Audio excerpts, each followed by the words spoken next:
తెలంగాణ రాష్ట్రంలో నీటికి సంబంధించినటువంటి పెద్ద చర్చ నడుస్తూ ఉంది. ఇదే అంశం గురించి మనతో మాట్లాడడానికి ఇరిగేషన్ శాఖ ఎక్స్పర్ట్ శ్రీధర్ రావు దేశపాండే ఉన్నారు. మాట్లాడించే ప్రయత్నం చేద్దాం. సార్ చెప్పండి, రేవంత్ రెడ్డి నిన్న ప్రెస్ కాన్ఫరెన్స్ ఏర్పాటు చేసి అక్కడ అసలు నీటి ప్రవాహమే లేదు, నీళ్ళు ఎక్కడి నుంచి లిఫ్ట్ చేయాలంటూ కూడా ఆయన వ్యాఖ్యలు చేశారు. అది మరి అవగాహన రాహిత్యంతో మాట్లాడా లేకపోతే సమాచార లోపంతో మాట్లాడా మనకు తెలియదు. బట్ మీరు చూస్తే కనుక జూలై 1 నుంచే గోదావరిలో దిగువ గోదావరిలో మనకు వరద ప్రవాహాలు నమోదవుతున్నది. సెంట్రల్ వాటర్ కమిషన్ ప్రతిరోజు నమోదు చేస్తుంది. ఆ నమోదు చేస్తున్న క్రమంలో నేను అబ్జర్వ్ చేస్తున్న దాని ప్రకారము జూలై 3న 15,000 క్యూసెక్కులు వచ్చింది, జూలై 4లో 19,000 క్యూసెక్కులు వచ్చినాయి, జూలై 5న ఈ కేటీఆర్ వాళ్ళ బృందం పర్యటన చేసిన రోజు అది 1,00,000 క్యూసెక్కులకు పెరిగింది. నిన్న 8వ తారీఖు నాడు 7వ తారీఖు నాడు చూస్తే 86,690 క్యూసెక్కులు ఉంది. నిన్న 8వ తారీఖు నాడు 1,02,000 క్యూసెక్కులు ఉంది. ఇవాళ నాకు ఇంకా గేజ్ రీడింగ్స్ రాలేదు, బట్ ఇంతకంటే ఏం తగ్గదు. వరద అంతా కూడా మనకు మహారాష్ట్ర నుంచి గోసికుండ్ ప్రాజెక్ట్ నుంచి వాళ్ళు సర్ప్లస్ చేస్తున్న నీళ్లు మనకు చేరుతున్నాయి. వైన్గంగ మీద మహారాష్ట్ర ప్రభుత్వం నిర్మించిన గోసికుండ్ ప్రాజెక్ట్ ద్వారా అక్కడ నిండిపోయిన నీళ్లు కిందికి వదులుతున్నారు. ఆ నీళ్ళన్నీ మనకు వస్తున్నాయి. సో నిన్న సెంట్రల్ వాటర్ కమిషన్ యొక్క రికార్డింగ్ ప్రకారము 1,02,300 క్యూసెక్కులు మేడిగడ్డ దగ్గర ఉన్నాయి. అట్లనే 1,30,000 క్యూసెక్కులు సమ్మక్క బ్యారేజ్ దగ్గర ఉన్నాయి. అంటే దిగువ గోదావరిలో బ్రహ్మాండమైన వరద ఉధృతి మనకు కనబడుతున్నది. సో ముఖ్యమంత్రి గారు 7వ తేదీ నాడు ప్రెస్ మీట్లో నీళ్ళే లేవు, కరువు ఉంది, వరదనే లేదు, నీళ్ళు ఎక్కడ ఎత్తిపోయాలనే మాట అది పూర్తిగా అవగాహన రాహిత్యంతో మాట్లాడింది. బహుశా సమాచార లోపం కూడా ఉండి ఉంటుంది అతనికి. కానీ సమాచార లోపం ఉండడానికి వీల్లేదు. ఎందుకంటే 5వ తారీఖు నాడు మీరు కూడా విలేకరులందరూ కూడా పోయి ఆ నదీ దృశ్యాలని మీరు చిత్రీకరించి టీవీలో ప్రసారం చేసిండండి, కనబడుతున్నది. వరద పోతున్న సందర్భం మనం కనబడుతున్నప్పుడు ముఖ్యమంత్రి గారు అట్లా మాట్లాడవలసింది కాదు. ఆయన ముఖ్యమంత్రి స్థాయిలో ఉన్నప్పుడు వాస్తవాలు చెప్పాలి, సరైన సమాచారంతో మాట్లాడాలి. కానీ ఆయన ఆ రోజు అట్లా మాట్లాడడం మాత్రం పూర్తిగా తప్పుడు వ్యవహారం. ఇప్పటికే అతను అటువంటి బ్లండర్స్ చేసి తప్పుడు మాటలు మాట్లాడి సామాజిక మాధ్యమాల్లో ట్రోలింగ్ గురైన సందర్భం ఉన్నది. అటువంటి సందర్భాలు ఉన్నా కూడా మళ్ళీ నిన్న కూడా అటువంటి బ్లండర్సే మాట్లాడారు. అది ఒక్కటే కాదు, ఆయన కాళేశ్వరం ప్రాజెక్టుకి నికర జలాలు లేవు, అది వరద జలాల ప్రాజెక్టును కూడా మాట్లాడాడు. నికర జలాలు స్పష్టంగా 240 టీఎంసీలు మీరు వాడుకోవచ్చని చెప్పి సిడబ్ల్యూసీ యొక్క హైడ్రాలజీ డైరెక్టరేట్ మనకు క్లియరెన్స్ ఇచ్చిన్నది. అటువంటి సందర్భంలో మీకు వరద జలాలే ఇచ్చారు, నికర జలాలు లేవు అని అతను మాట్లాడితే అది ఎంతటి తప్పుడు వ్యవహారం, తప్పుడు మాటనండి. అది ఉన్నది కదా, కాళేశ్వరంకి అన్ని రకాల అనుమతులు ఉన్నాయి. సెంట్రల్ వాటర్ కమిషన్ నుంచి, మినిస్ట్రీ ఆఫ్ వాటర్ రిసోర్సెస్ నుంచి ఏ స్టాట్యూటరీ క్లియరెన్సులు రావాలనో అవన్నీ కూడా కాళేశ్వరం ప్రాజెక్టుకు ఉన్నాయి. ఎన్విరాన్మెంటల్ క్లియరెన్స్ ఉంది, ఫారెస్ట్ క్లియరెన్స్ ఉంది.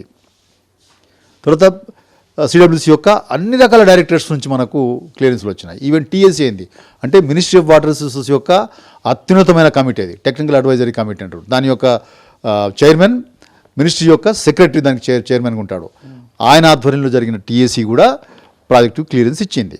కాబట్టి ఇవాళ నికర జలాలు లేవు, అది వరద జలాల ప్రాజెక్ట్ అనడం మాత్రం పూర్తిగా అవగాహన రాహిత్యంతో మాట్లాడిన మాటనే. అది ఇది సంగతి. సార్, మొత్తానికి అయితే తెలంగాణ రాష్ట్రంలో రాబోయే రోజుల్లో ఎలినో ప్రభావం కూడా చూపెట్టినట్లు కూడా వాతావరణ శాఖ అధికారులు చెప్తా ఉన్నారు. మరోవైపు ముఖ్యమంత్రి రేవంత్ రెడ్డికి కూడా ఈ మధ్య కాలంలో నీటిని కాపాడన్నట్టు కూడా స్టేట్మెంట్ కూడా జారీ చేసినటువంటి పరిస్థితి కనబడుతుంది. ఈ నేపథ్యంలో ఈ కన్నెపల్లికి పంపుకు సంబంధించినటువంటి పంపులు ఎందుకు ఆన్ చేయట్లేదు, ఎందుకు నిర్లక్ష్యం చేస్తున్నారు అనుకోవచ్చు? ఇది అందరూ అడుగుతున్న ప్రశ్ననే. నిజానికి ఎల్నినో ప్రభావం ఉండబోతుంది ప్రపంచవ్యాప్తంగా, మన దేశం మీద, మన రాష్ట్రం మీద.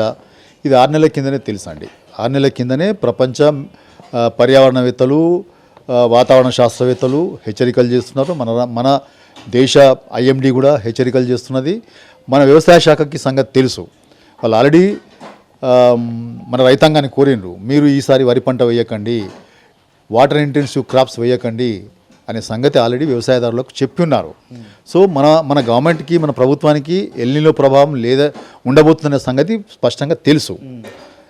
తెలిసి కూడా మనకు అంటే గోదావరిలో, దిగువ గోదావరిలో నీటి అవైలబిలిటీ ఉంటుందనే సంగతి తెలిసి కూడా వాళ్ళు అన్నారం బ్యారేజ్ని, సుందిళ్ళ బ్యారేజ్ని సిద్ధం చేయకపోవడం అనేది అది బాధ్యత రహితం కిందనే వస్తుంది.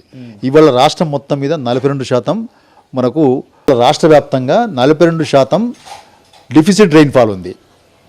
మొత్తంగా రాష్ట్ర వ్యాప్తంగా ఎక్కడ చూసినా మనకు ఈ సిడబ్ల్యూసీ యొక్క గేజ్ రీడింగ్స్ కనుక చూస్తే ఎక్కడ కూడా నీటి లభ్యత లేదు. శ్రీరామ్ సాగర్లో కానీ, ఎల్లంపల్లిలో కానీ, కడంలో కానీ, నిజాం సాగర్లో కానీ, సింగూరులో కానీ, ఇతరత్ర చాలా మీడియం ప్రాజెక్టులో కూడా ఎక్కడ నీటి లభ్యత లేదు. ఉన్నది మాత్రం దిగువ గోదావరిలో మేడిగడ్డ దగ్గర, సమ్మక్క దగ్గర. ఈ 2 సోర్సెస్లో మాత్రమే మనకు నీటి లభ్యత ఉన్నది. కరువును సృష్టించిన ఎల్నినో అది ప్రకృతి సృష్టించింది. ప్రకృతే ఎల్నినోని తీసుకొచ్చింది, ప్రకృతే కరువును సృష్టించింది. కానీ అదే ప్రకృతి తెలంగాణకి ప్రణత జిల్లాని కానుకగా ఇచ్చింది. ఇవాళ ఇంత కరువు పరిస్థితుల్లో కూడా రాష్ట్రంలో ఇక్కడ నీళ్లు లేకపోయినా కూడా మేడిగడ్డలో, సమ్మక్కలో నీటి ప్రవాహాలు ఉన్నాయి. ఇప్పుడు ఉధృతమైన నీటి ప్రవాహాలు ఉన్నాయి. వాటిని ఎత్తిపోసిపోకపోతే రాబోయే కాలంలో ఒక దుర్భిక్షమైన పరిస్థితిని ఈ రాష్ట్రం ఎదుర్కోబోతున్నది. వేరే సోర్సెస్ లేవు. సుందిల్లా మేడిగడ్డ బ్యారేజ్లు ప్రమాదంలో ఉన్నాయి, కూలిపోయే దశలో ఉన్నాయి. వాటిలో నీరు నింపితే పెద్ద ఎత్తున ప్రమాదం పొంచి ఉంటుంది. కాళేశ్వరం ప్రాజెక్టు పూర్తి మొత్తంలో డ్యామేజ్ అయ్యే అవకాశాలు ఉన్నాయంటూ కూడా కాంగ్రెస్ పార్టీ నేతలు చెప్తా ఉన్నారు. దాంట్లో నిజం ఎంతవరకు ఉందనుకో తప్పుడు ప్రచారం అండి. నిజానికి చూస్తే మేడిగడ్డలో ఉన్నటువంటి కుంగుబాట్లు కానీ, పగుళ్ళు కానీ, అంటే స్ట్రక్చరల్ డిస్ట్రెస్, దాన్ని స్ట్రక్చరల్ డిస్ట్రెస్ అని మనం ఇంగ్లీష్లో మాట్లాడుతున్నప్పుడు, అటువంటి స్ట్రక్చరల్ డిస్ట్రెస్ లేదా కట్టడాల్లో కుంగుబాట్లు కానీ, ఇతరత్ర ప్రమాద పగుళ్ళు కానీ మేడిగడ్డలో ఉన్నట్టు అన్నారం సుందిళ్ళ ప్రాజెక్టులో, బ్యారేజీల్లో లేవు. అక్కడ కేవలం బుంగలు మాత్రమే ఏర్పడ్డాయి. 2020లో 2021లో ఏర్పడిన బుంగలని సంపూర్ణంగా కెమికల్ గ్రౌటింగ్ చేసి, సిమెంట్ గ్రౌటింగ్ చేసి మన ఇంజనీర్లు పూర్తి చేశారు. ఆ తర్వాత అక్కడ ఏ రకమైన బుంగలు ఏర్పడలేదు, ఏ రకమైన ప్రమాదాలు జరగలేదు. 2023 అక్టోబర్లో కుంగుబాటు జరిగిన తర్వాత, మేడిగడ్డలో కుంగుబాటు జరిగిన తర్వాత 3 బ్యారేజీలని ఓపెన్ చేసి పెట్టారు, ఫ్రీ ఫ్లో కండిషన్లో పెట్టారు. ఆ తర్వాత కూడా 2 పెద్ద వరదలు వచ్చినాయి. 24లో పెద్ద వరద వచ్చింది, 25లో పెద్ద వరద వచ్చింది. ఆ 2 వరదలను తట్టుకొని మేడిగడ్డ బ్యారేజ్ స్థిరంగా నిలబడి ఉన్నది. అంటే కుంగుబాటు జరిగిన చోట మరింత కుంగుబాటు జరగలేదు, అగ్రవేట్ కాలేదు. తర్వాత ఇతర బ్లాక్లకు ఆ ప్రమాదాలు ఎక్స్టెండ్ కాలేదు. ఎక్కడైతే కుంగుబాటు జరిగిందో, ఎంత ఉందో అంతే ఆగిపోయింది, స్టెబిలైజ్ అయిపోయింది. అక్కడ మిగతా బ్లాక్స్ అన్ని కూడా ఇంటాక్ట్ ఉన్నాయి, సురక్షితంగా ఉన్నాయి. ఆ సంగతి గోదావరి నది నిరూపించింది. 24లో వరదని సురక్షితంగా పంపించింది, 25లో వచ్చిన వరదని సురక్షితంగా పంపించింది. ఓకే, అదేవిధంగా అన్నారం సుందిళ్ళ బ్యారేజ్ కూడా పూర్తిగా సురక్షితంగా ఉన్నాయని చెప్పి గోదావరి నది నిరూపించింది. ఎన్డీఎస్ఏ చెప్పిందని అంటున్నారు. ఎన్డీఎస్ఏ చెప్పిన మాట వాస్తవమే. మేడిగడ్డలో ఉన్నటువంటి స్ట్రక్చరల్ డిస్ట్రెస్ ఇక్కడ కూడా జరిగే అవకాశం ఉందేమో. అన్నారం సుందిళ్ళలో కూడా 3 బ్యారేజీలు ఒకే రకమైన డిజైన్ తోటి, ఒకే రకమైన నిర్మాణ పద్ధతులతోటి చేశారు కాబట్టి అక్కడ జరిగినట్టుగా ఇక్కడ కూడా జరిగే అవకాశం ఉందేమో. రూల్అవుట్ చేసుకోండి, ఇన్వెస్టిగేషన్ చేసుకోండి, రూల్అవుట్ చేసుకున్న తర్వాతనే నీళ్లు నింపండి అని చెప్పిన మాట వాస్తవమే. అదొక అడ్వైజరీగా ఉన్నది తప్పితే అక్కడ మేడిగడ్డలో ఉన్నటువంటి ప్రమాదం ఇక్కడ ఉంది, ఇక్కడ స్ట్రక్చరల్ డిస్ట్రెస్ ఉంది అని ఎన్డీఎస్ఏ చెప్పలే. ఉందేమో, అవకాశాలు ఉంటాయి, మీరు ఎక్స్ప్లోర్ చేయండి, ఇన్వెస్టిగేషన్ చేయండి, ఏమన్నా ఇన్వెస్టిగేషన్స్లో మీకు లోపాలు కనిపిస్తే వాడు రెక్టిఫికేషన్ చేసుకోండి అని మాత్రమే చెప్పారు. అంతవరకు నిలిపోద్దన్నారు. కానీ వీళ్ళ ఒక ప్రత్యేకమైన కరువు పరిస్థితి వచ్చినది. మనం 2024లో వర్షాలు పడి అడిగినామా, నింపమని అడిగినామా, లిఫ్ట్ చేయమని అడిగినామా, అడగలే. 2025లో భారీ వర్షాలు పడ్డాయి, అడిగామా, అడగలేదు. ఎందుకు అడగలేదు? మేడిగడ్డ లేకున్నా, ఆ నీళ్లు లేకున్నా మనకు పైనే శ్రీరామ్ సాగర్లో, ఎల్లంపల్లిలో, కడంలో, నిజాం సాగర్లో, అన్ని మీడియం ప్రాజెక్టులలో, చెరువుల్లో, కుంటల్లో బ్రహ్మాండంగా నీళ్లు నిండి ఉన్నాయి. కాబట్టి మనకు ఈ నీళ్లు దిగువ గోదావరిలో నీళ్లు అవసరం రాలేదు, అడగలేదు, ఎవరు డిమాండ్ పెట్టలే. ఇవాళ ఈ పైన ఎగువ గోదావరి బేసిన్లో మనకి ఎక్కడ నీటి లభ్యత లేదు. కాబట్టి వీళ్ళకి ప్రత్యేకమైన కరువు పరిస్థితి ఏర్పడి ఉన్నది. కాబట్టి లభ్యత నీళ్ళు అక్కడనే ఉన్నాయి. కాబట్టి అక్కడి నుంచి నీటిని లిఫ్ట్ చేయమని అడుగుతున్నాము. వాళ్ళేమో ఎన్డీఎస్ఏ చెప్పింది సాకులు చూపించి ఇక్కడ కూడా ప్రమాదం ఏర్పడుతుంది, నింపితే భద్రాచలం కొట్టుకపోతుంది, 44 విలేజ్లు కొట్టుకపోతాయి. ఇదంతా పూర్తిగా తప్పుడు ప్రచారం అండి. ఇప్పుడు 2022లో గోదావరి చరిత్రలోనే అతిపెద్ద వరద సంభవించింది. గోదావరి చరిత్రలోనే అది ఇంజనీరింగ్ టెర్మినాలజీలో 500 yearsకు ఒకసారి వచ్చే వరద. 500 years రిటర్న్ ఫ్లడ్ అంటారు దాన్ని. అంటే 500 ఏళ్లకు ఒకసారి వచ్చే వరద, 29 లక్షల క్యూసెక్కుల వరదని అది సురక్షితంగా కిందికి పంపించింది ఆ బ్యారేజ్. అప్పటికి కుంగుబాటు జరగలే, సురక్షితంగా పంపించింది. అంత పెద్ద వరదలోనే భద్రాచలం కొట్టుకపోలేదు, ఏ విలేజ్ కొట్టుకపోలే. ఇక్కడ వరద ఉంది, అంత పెద్ద వరద లేదు, కానీ 1,00,000 క్యూసెక్కులు పోతున్నది కదా. 1,00,000 క్యూసెక్కులు పోతున్నది అంటే మనం 2-3 టీఎంసీలు అక్కడి నుంచి ఎత్తుకునే అవకాశం ఉంది పర్ డే. మన పంపుల వ్యవస్థ 2 టీఎంసీలు 3 టీఎంసీలు ఎత్తుకోవడానికి అక్కడ ఉన్నది. కన్నెపల్లిలో మనకు మట్టం కూడా ఉంది, 97 meters మట్టం ఉంది అక్కడ. మనకు కావాల్సింది 93నే. 93, 94, 95 వరకు ఉంటే మనం పంప్ హౌస్లోకి నీళ్లు మళ్లించవచ్చు. అక్కడ 97 ఉంది ప్రస్తుతం ఇవాళ. 97 మీటర్స్ దగ్గర కన్నెపల్లి దగ్గర లెవెల్ ఉంది. కాబట్టి మేడిగడ్డతో సంబంధం లేకుండానే మనం పంప్ హౌస్లోకి నీళ్లు పంపించి నీటిని ఎత్తిపోసుకునే అవకాశం ఉంది. కాకపోతే వాళ్ళు చెప్తున్నది ఏంటంటే NDSA చెప్పింది నీళ్లు నింపొద్దన్నది, అవి కూడా ప్రమాదానికి గురి అవకాశం ఉంది. ఏ ప్రమాదం సంభవించదని చెప్పి నాలాంటి ఇంజనీర్లు అందరూ చెప్తున్నారు. అవి పటిష్టంగా ఉన్నాయని అనే సంగతి ప్రాజెక్ట్ ఇంజనీర్లకు తెలుసు, ప్రభుత్వానికి కూడా తెలుసు. ప్రభుత్వానికి తెలుసని ఎందుకు చెప్తున్నారంటే శాసన మండలిలో ఎమ్మెల్సీ కోదండరామ్ గారు ఒక ప్రశ్న వేసినప్పుడు ఏమని ప్రశ్న వేసిండు, మేడిగడ్డలో ఉన్నటువంటి స్ట్రక్చరల్ డిస్టెస్ అన్నారం సుందిళ్ళ బ్యారేజ్లో కూడా ఉండే అవకాశం ఉందా అని అడిగితే స్పష్టంగా నో అని చెప్పింది ప్రభుత్వం. నో అని ఎందుకు చెప్పింది? ఒకవేళ ప్రమాదకరమైన పరిస్థితి ఉంది, ఇప్పుడు మంత్రి గారు మాట్లాడినట్టు ప్రమాదకరమైన పరిస్థితి ఉందని అంటే కనుక మరి అది నో అని ఎందుకు సమాధానం ఇచ్చారు? ప్రమాదం లేదనే, అటువంటి సిచ్యువేషన్ లేదనే సంగతి ప్రభుత్వానికి తెలుసు. ఇంకొక విషయం ఏంటంటే వాళ్ళు తుమ్మిడేటి దగ్గర బ్యారేజ్ కట్టి వాళ్ళు ఎన్నికల్లో వాగ్దానం చేసినది గ్రావిటీ ద్వారా ఎల్లపల్లికి తీసుకొస్తామని వాగ్దానం చేశారు. కానీ వీళ్ళ కొత్త ప్రబోధాలు ఏమవుతున్నారు, సుందిళ్ళకి తీసుకొస్తా అంటున్నారు. మరి సురక్షితం కానీ సుందిళ్ళకి ఎందుకు తీసుకొస్తున్నట్టు? అవి ఇసుక మీ పునాదుల మీద కట్టినరు, ఎప్పుడన్నా కొట్టకపోతాయి, ఎప్పుడన్నా కూలిపోతాయి అనే ఒక ప్రచారం మీరు చేస్తున్నప్పుడు మరి తుమ్మిడేటి దగ్గర నుంచి నీళ్ళని ఎల్లంపల్లి కాకుండా సుందిళ్ళకి ఎందుకు తీసుకొస్తున్నట్టు? అంటే అవి సురక్షితంగా ఉన్నాయని భావించే కదా. మీరు శాసన మండలిలో జవాబు ఏమిచ్చిండ్రు, అక్కడ స్ట్రక్చరల్ డిస్టెన్స్ లేదు అని చెప్పి జవాబు ఇచ్చారు కదా కోదండరామ్ గారికి. సుందిళ్ళ బ్యారేజ్ లో కూడా ఈ మధ్య కాలంలో వాళ్ళు కామెంట్ చేస్తున్నారు, లీకేజ్ ఏర్పడతా ఉన్నాయి. ఏం ఏర్పడలేదు, ఎక్కడ నిరూపితమైంది? అసలు ఎక్కడ ఏం కాలే కదా, అసలు నీళ్ళు నింపితే కదా నీకు తెలిసేది. అసలు ఫ్రీ ఫ్లో కండిషన్లో ఉన్నాయి కదా, అక్కడ బొంగలు ఉన్నాయా, ఇంకేమైనా ఉన్నాయా తెలిసే అవకాశమే లేదు కదా. నీళ్లు నింపితే దాని నుంచి మనకేమన్నా తెలిసే అవకాశం ఉంటుంది. మాకున్న అంచనా ప్రకారము, ప్రాజెక్ట్ ఇంజనీర్లకు ఉన్న అంచనా ప్రకారము అక్కడ ఏ రకమైన స్ట్రక్చరల్ డిస్టెన్స్ లేదు, ఏ రకమైన ప్రమాదాలు జరిగే అవకాశం లేదు. ఒకవేళ ప్రభుత్వం భావిస్తున్నట్టు ప్రమాదం జరిగినా కూడా అక్కడ ఎంత ఉండండి, అది 10 TMCలు అన్నారంలో, 8 TMCలు సుందిళ్లలో ఆపుకుంటే అనుకుందాం, కూలిపి మొత్తంగా బ్యారేజ్ కొట్టుకపోయింది అనుకుందాం, ఎన్ని 18 TMCలు నదిలోకి పోతాయండి. ఏమైతుంది దానికి ఇప్పుడున్న ప్రవాహం కంటే తక్కువే, ఇప్పుడు పోతున్న ప్రవాహం కంటే తక్కువే పోతాయి.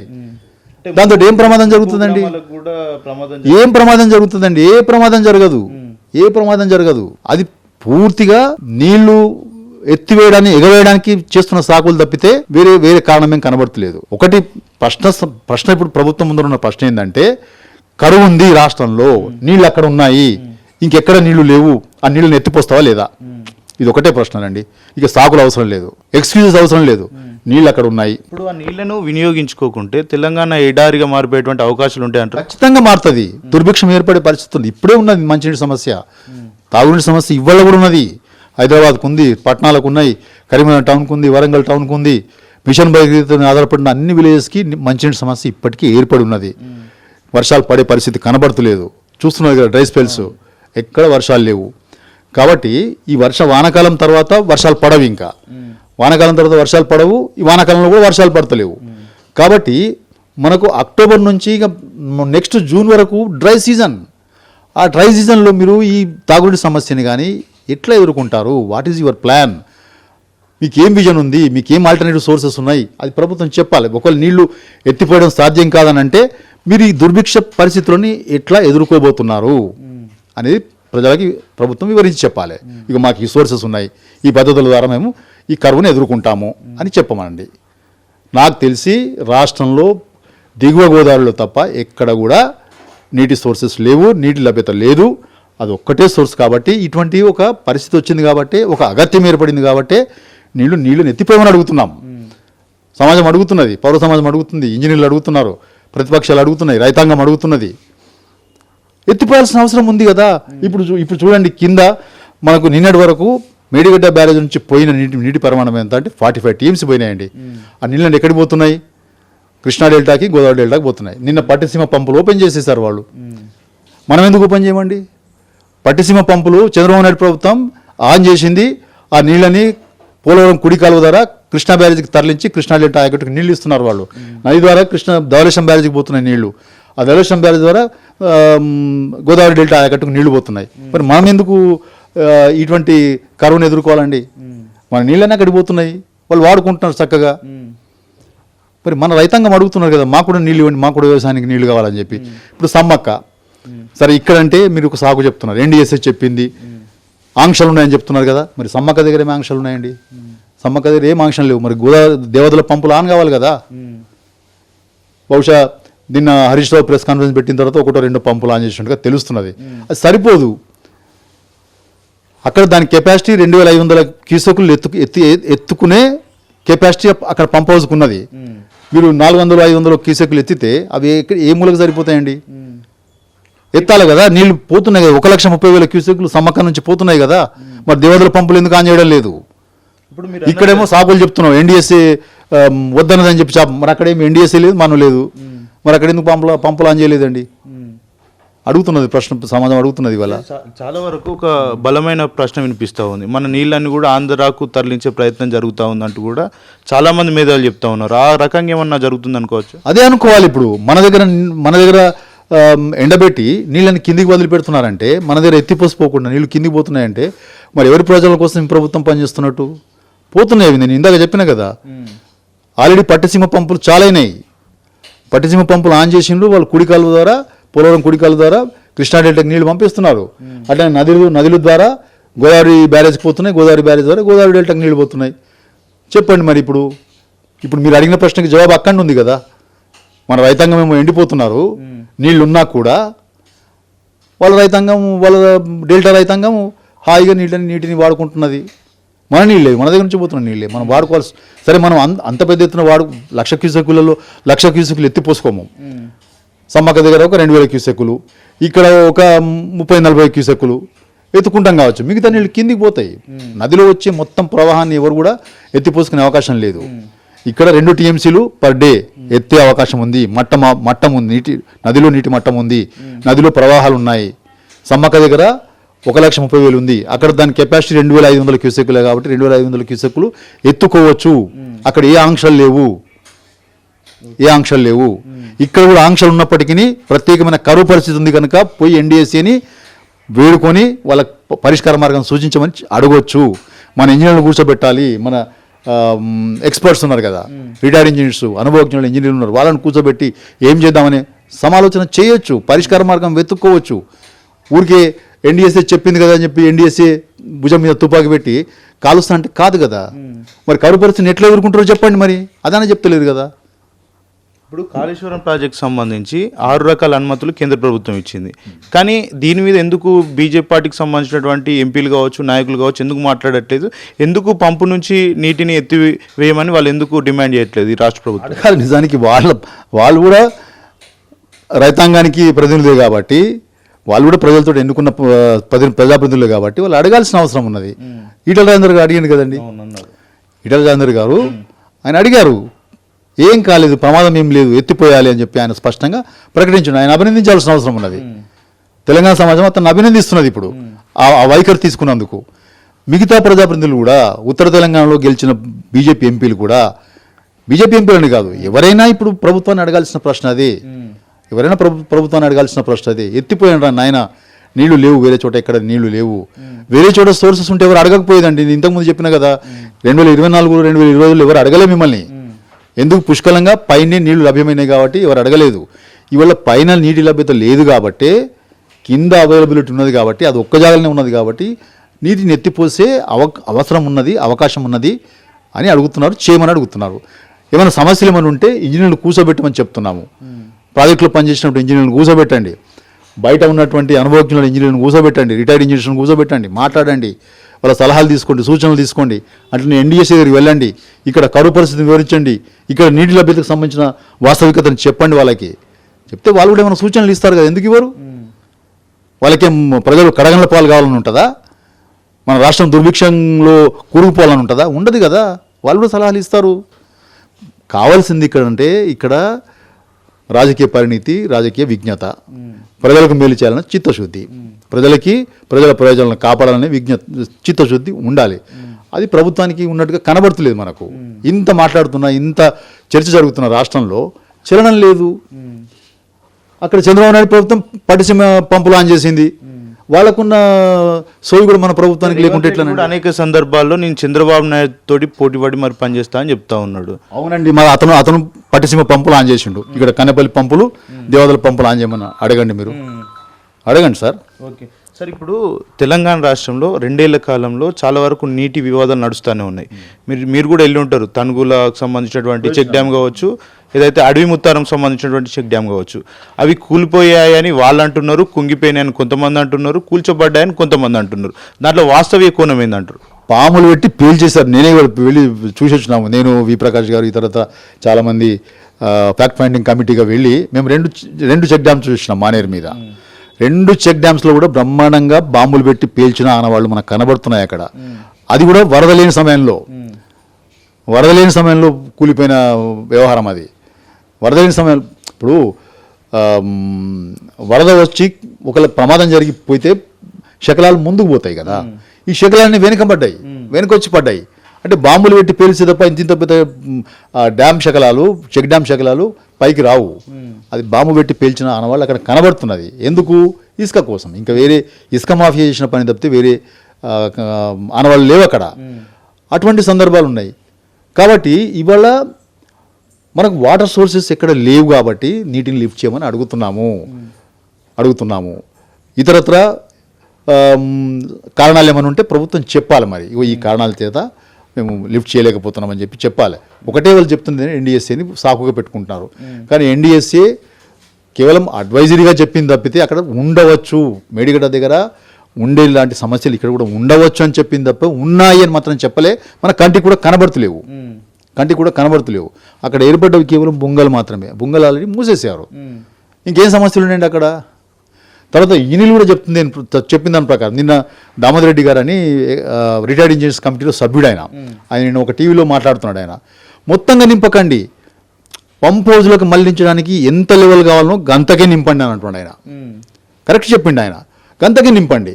ఉదాహరణకి అన్నారం ఉంది, అన్నారంలో పంప్ హౌజ్కు పంపించవలసిన నీటి మట్టం 116.5, దాని ఎఫ్ఆర్ఎల్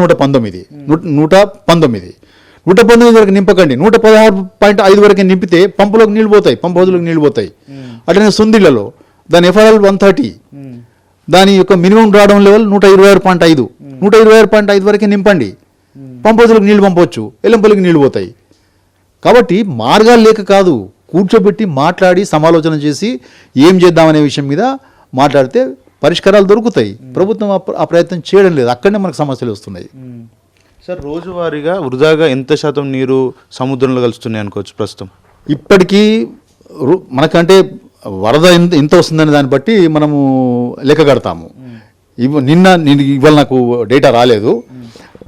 నిన్న మనకు 1,02,000 క్యూసెక్స్ పోయినాయి. సమ్మక్క దగ్గర 1,30,000 క్యూసెక్స్ పోయినాయి. సిడబ్ల్యూసి వాళ్ళు 8 జూలై వరకు లెక్కగట్టిన పరిమాణం ఎంత అంటే 43 టీఎంసీలు. అది నిన్న అంటే ఈ రోజుకి అది 45 టీఎంసీలకు దాటి ఉంటుంది, 45-50 టీఎంసీలకు దాటి ఉంటుంది. కాబట్టి 50 టీఎంసీల వరకు ఇప్పటికే మేడిగడ్డ బ్యారేజ్ నుంచి కిందికి నీటి ప్రవాహాలు వెళ్ళిపోయినాయి. ఇది రోజు రోజుకు పెరుగుతూ ఉంటుంది, వరద వస్తున్నది. మహారాష్ట్రలో బ్రహ్మాండమైన వర్షాలు పడ్డాయి, అవన్నీ కూడా మనకి దిగువ గోదావరిలో వస్తున్నాయి. కాబట్టి మహారాష్ట్ర అంటే నాసిక్ దగ్గర కాదు, ఇటు పడుతుంది, ఇటు ఏది నార్దర్న్ మహారాష్ట్రలో వర్షాలు పడుతున్నాయి. గోసికుండ్ ప్రాజెక్ట్ నుంచి వరద వస్తున్నది, వైన్గంగా మీద కట్టినటువంటి ఆ డ్యామ్ నిండి నీళ్ళు వస్తున్నాయి. కాబట్టి దిగువ గోదావరిలో మనకు బ్రహ్మాండంగా వరద ప్రవాహం ఇంకా కొనసాగుతుంది, ఇంకా 4 రోజుల పాటు కూడా కొనసాగుతుంది. నిజానికి ఈ వరద ప్రవాహాలు తక్కువనో ఎక్కువనో డిసెంబర్ దాకా నడుస్తాయండి. వరద ప్రవాహం బట్టి మనం ఎన్ని టీఎంసీలు లిఫ్ట్ చేసుకోవచ్చు అనేది నిర్ధారించుకోవచ్చు. ఇవాళ ఉన్న పరిస్థితిని బట్టి 3 టీఎంసీ పర్ డే లిఫ్ట్ చేసుకోవచ్చు. ఇంకా తగ్గితే 2 టీఎంసీకి పోవచ్చు, ఇంకా తగ్గితే 1 టీఎంసీకి వెళ్ళొచ్చు, ఇంకా తగ్గితే ½ టీఎంసీకి వెళ్ళొచ్చు. అంటే గోదావరి నదిలో ఉండే వరదని బట్టి మనం ఎన్ని టీఎంసీలు లిఫ్ట్ చేసుకోవచ్చు అన్ని టీఎంసీలు లిఫ్ట్ చేసుకోవాలి. సార్, ఫైనల్గా చెప్పండి, కన్నపల్లి పంప్ హౌస్ సంబంధించి మోటార్లు ఆన్ చేసేటువంటి అవకాశాలు ఉంటాయంటారా రాష్ట్ర ప్రభుత్వం? ఉన్నాయని చెప్తున్నాం కదా, అవకాశాలు ఉన్నాయని చెప్తున్నాము. ప్రభుత్వం సాకులు పెట్టకుండా, ఎక్స్క్యూజెస్ పెట్టకుండా, కరువును దృష్టిలో పెట్టుకొని, మన రాబోయే దుర్భిక్షాన్ని దృష్టిలో పెట్టుకొని పంపులు ఆన్ చేసి పోతున్న నీళ్ళని ప్రిజర్వ్ చేసుకొని కనీసం సాగునీటి కోసం అయితే ఇక వదిలిపెడదాం. ఈ సంవత్సరం రాష్ట్రంలో ఎక్కడ కూడా కాలువల కింద ప్రాజెక్టుల కింద సాగే అవకాశం లేదు. క్రాప్ హాలిడే ఇవ్వాల్సిన పరిస్థితి వస్తున్నది. ఇవాళ మనకు తాగునీటి కోసమైనా నీటిని ఎత్తిపోసుకోవాల్సిన అవసరం ఉన్నది, తాగునీటి కోసం. ఎందుకంటే ఈ వానాకాలం సెప్టెంబర్తో అయిపోతుంది. తుఫాన్లు వస్తే తప్ప మళ్ళీ వర్షాలు పడవు. సెప్టెంబర్తో అయిపోతుంది. అక్టోబర్ నుంచి మళ్ళీ జూన్ దాకా లేదా జూలై దాకా ఈ కాలం అంతా కూడా డ్రై సీజన్, వర్షాలు పడే పరిస్థితి ఉండదు. కాబట్టి ఈ డ్రై సీజన్లో తాగునీటి బతకడానికి అయితే తాగునీరు కావాలి. సాగునీరు వదిలిపెట్టండి, తాగునీరు కావాలి. ఆ తాగునీరు కోసం మరి ఇప్పుడు నింపుకోకపోతే అవసరాలు ఇట్లా తీరుస్తారండి. ఆ 8 నెలల పాటు తాగునీరు అయితే 365 రోజులు మనకు కావాలి. వ్యవసాయానికి ఉన్నలాంటి పరిస్థితి కాదు. 365 డేస్ మనం తాగునీటి కోసం నీటిని సరఫరా చేయాలి గ్రామాలకి, పట్టణాలకి. అటువంటి పరిస్థితుల్లో రాబోయే 8 నెలల కాలానికి మీరు ఏ రకంగా తాగునీటి సరఫరా చేస్తారు? దానికి ఏమైనా ప్లాన్స్ ఉన్నాయా? విజన్ ఉందా? మీకు వేరే సోర్సెస్ ఉన్నాయా? భూగర్భ జలాలు అడుగంటిపోయినాయి రాష్ట్రం మొత్తంలో. మరి ఈ పరిస్థితుల్లో ఎత్తిపోసుకునే అవకాశము, అగత్యము ఏర్పడి ఉన్నది.